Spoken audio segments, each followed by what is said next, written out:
മലപ്പുറം ജില്ലയിൽ ഈയിടെ നടന്ന ഒരു ഗാർഹിക പ്രസവത്തിൽ നിരപരാധിയായിരിക്കുന്ന ഒരു സ്ത്രീ മരിക്കാനിടയായ സംഭവം കേരളത്തെ ഒട്ടൊന്നുമല്ല ഞെട്ടിച്ചിരിക്കുന്നത്. അതിനിടവരുത്തിയ വ്യക്തി പേര് മുസ്ലിം ആയതുകൊണ്ടും അത് സംഭവിച്ച ജില്ല മലപ്പുറം ആയതുകൊണ്ടും ഇത്തരം സംഭവങ്ങൾക്ക് ഇസ്ലാം ഒരു കാരണമായി കാണുന്നവരും അതിനൊരു പ്രാകൃത മതമായി ചിത്രീകരിക്കുന്ന ആളുകളെ നമുക്ക് കാണാൻ കഴിയുന്നുണ്ട്. വളരെ ദാരുണവും ഒരിക്കലും ആവർത്തിക്കപ്പെടാൻ പാടില്ലാത്തതുമായിരിക്കുന്ന ഒരു കാര്യമാണ് ആ സംഭവത്തിലൂടെ അരങ്ങേറിയിരിക്കുന്നത്. സ്വന്തം ഭർത്താവെന്ന് പറയുന്ന വ്യക്തി തൻ്റെ പ്രിയതമ പ്രസവം കഴിഞ്ഞു മരണാസന്നമായി പിടക്കുന്നത് കണ്ടിട്ടും ഒന്ന് ഹോസ്പിറ്റലിൽ കൊണ്ടുപോകുവാനോ വേണ്ട പരിചരണങ്ങൾ ലഭ്യമാക്കുവാനോ തുനിയാതെ മരണത്തിന് വിട്ടുകൊടുത്തതായിരിക്കുന്ന സംഭവം എന്തുകൊണ്ടും പ്രതിഷേധാർഹവും വളരെ ശക്തമായ രീതിയിൽ അപലപിക്കേണ്ടതുമായിരിക്കുന്ന ഒരു കാര്യമാണ്. പരിശുദ്ധ ഇസ്ലാമിന് ഇത്തരം കാര്യങ്ങളുമായി യാതൊരു ബന്ധവുമില്ല എന്ന് മാത്രമല്ല, ഇസ്ലാം ഇത്തരം ഘട്ടങ്ങൾ വളരെ സൂക്ഷ്മതയോടെ കൈകാര്യം ചെയ്യണമെന്ന് പഠിപ്പിക്കുന്ന മതമാണ്. ഏത് സമയവും മരിക്കാനിടയുള്ള ഒരു വ്യക്തിയെ നമ്മൾ എത്രമാത്രം കെയർ ചെയ്യുന്നുവോ ആ രീതിയിൽ സുരക്ഷ ഒരുക്കുകയും ശ്രദ്ധിക്കുകയും ചെയ്യേണ്ട ഒരു ഘട്ടമാണ് ഗർഭസ്ഥ കാലഘട്ടം എന്നുള്ളതാണ് ഇസ്ലാമിക പണ്ഡിതന്മാർ മുമ്പോട്ട് വെക്കുന്ന ഒരു കാര്യം. ഇസ്ലാമിക കർമ്മശാസ്ത്രത്തിൽ ഫുഖഹാ രേഖപ്പെടുത്തിയ ഒരു ഇബാറത്ത് നമുക്ക് ഇങ്ങനെ വായിക്കാം: വൽ മഖൂഫു മാ യഹ്കുമു തബീബു ബി അന്നൽ ഹലാക ബിഹി കസീറൻ. മഖൂഫായ, എപ്പോഴും മരണം സംഭവിച്ചേക്കാം സാധ്യതയുള്ളതായിരിക്കുന്ന ഘട്ടങ്ങളെന്ന് ഒരു ഡോക്ടർ വിധി എഴുതിയ എല്ലാ കാര്യങ്ങളും മഖൂഫ് എന്ന ഇനത്തിൽപ്പെടുന്നു. മഖൂഫ് എന്ന് പറഞ്ഞാൽ എപ്പോഴും മരിക്കാൻ സാധ്യതയുള്ള വ്യക്തി എന്നുള്ളതാണ്.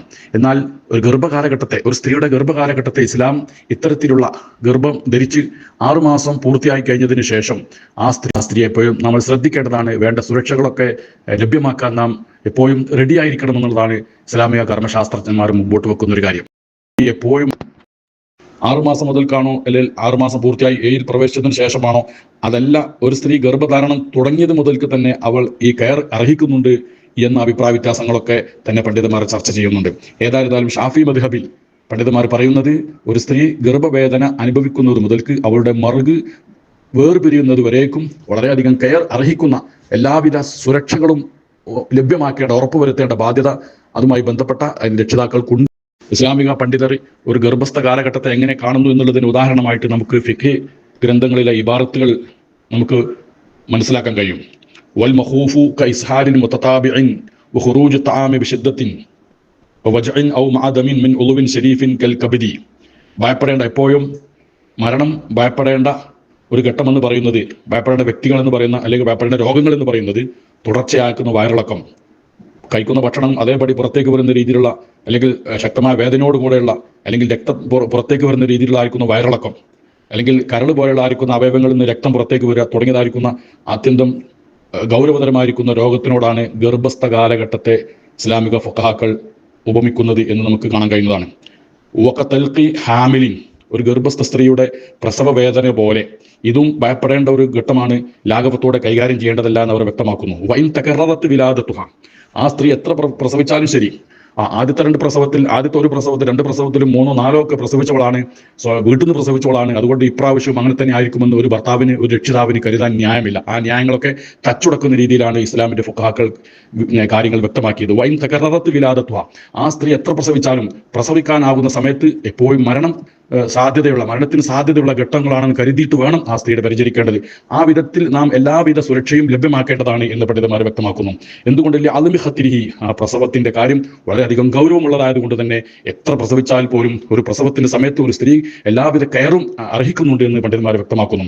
വമിൻ സമ്മ കാന മൗതുഹാ മിൻ ഷഹാദത്തൻ, ഇതിന്റെ പ്രസവ ഘട്ടം എന്ന് പറയുന്നതിന്റെ കാര്യം വളരെ ഗൗരവമുള്ളത് കൊണ്ടാണ് ആ ഘട്ടത്തിൽ മരണമടയേണ്ടി വന്ന സ്ത്രീയെ ഇസ്ലാമിൽ രക്തസാക്ഷിയായി കാണുന്നത് എന്ന് പോലും ബഹുമാനപ്പെട്ട ഇസ്ലാമിലെ ഫുഖഹാ വളരെ വ്യക്തമായിട്ട് ഗ്രന്ഥങ്ങളിൽ രേഖപ്പെടുത്തി വെച്ചിരിക്കുന്നു. ഗർഭകാലത്തെ ലാഘവത്തോടെ കാണുന്നതിന്റെ ശക്തമായി എതിർക്കുന്നതിന്റെ ഭാഗമായിട്ട് വേണം നമുക്ക് പണ്ഡിതന്മാർ, ഇസ്ലാമിലെ ഫുഖഹാക്കൾ, ഈ ഗർഭസ്ഥ കാലഘട്ടത്തിൽ സ്ത്രീകൾ, പ്രസവവേദന ഇളകിയതായിരിക്കുന്ന സ്ത്രീകൾ, അവർ വസിയത്ത് ചെയ്യുകയാണെങ്കിൽ അത് 3-1 കൂടാൻ പാടില്ല. കാരണം ഏത് സമയവും മരണത്തെ അഭിമുഖീകരിക്കാൻ സാധ്യതയുള്ള വ്യക്തി എന്ന നിലക്ക് വസിയത്ത് ചെയ്യുകയാണെങ്കിൽ തൻ്റെ സമ്പത്തിന്റെ 3-1 മാത്രമേ അത് അനുവദനീയമാവൂ, കൂടുതൽ അളവിൽ അത് പാടില്ല എന്ന് വ്യക്തമാക്കാൻ കാരണവും ഇത് വളരെയധികം ഭയപ്പെടേണ്ട സീരിയസ് ആയിരിക്കുന്ന ഒരു വിഷയമാണ് എന്നുള്ളത് കൊണ്ടാണ്. അതിന്റെ ഇബാറത്തുകൾ നമുക്ക് ഫിഖിന്റെ ഗ്രന്ഥങ്ങളിൽ ധാരാളമായി കാണാൻ സാധിക്കുന്നതാണ്.